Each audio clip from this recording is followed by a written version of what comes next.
Hi everyone, I'm back again with another unboxing from Rosalind Beauty, and this time they sent me their full cover gel tip system along with nail glue gel and the full cover nail tips to go along with it. I chose the shape and length medium almond, and the nails came stacked just like this, which is very nice, easy to work with. They have the instructions there on how to use it, and I really like the question and answer segment they have. It's very informative.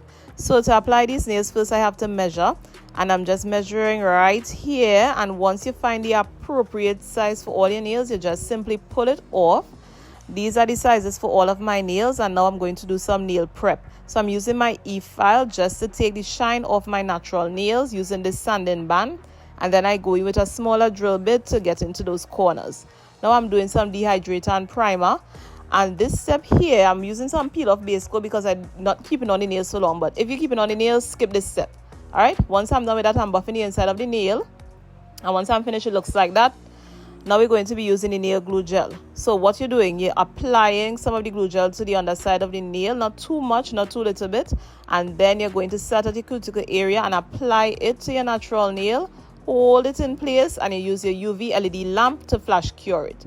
After you're done with all the nails, give it a full cure. This is how they look, and I'm doing some shaping up here to get the nails to my liking. I buff them smooth, and now I'm ready to apply my gel polish. Of course, gel polish from Rosalind Beauty. I love this nice pastel pink color. So I'm using about 2 coats of that. And after I'm done with that, I'm doing a simple design. So much so is the nail stickers. So these floral nail stickers I'm just applying along with some butterfly stickers after. These are how the nails look, and I'm finishing it off with some small rhinestones. So I apply my top coat, and while it's still wet, I put the rhinestones on. You cure it into place, and you apply some cuticle oil to rehydrate the nails. These are how the nails look on the outside, and I really liked how they came out. This system is very easy to use. You can find it on Amazon, and I will leave the link in the description below. Alright, so thank you for watching. Bye.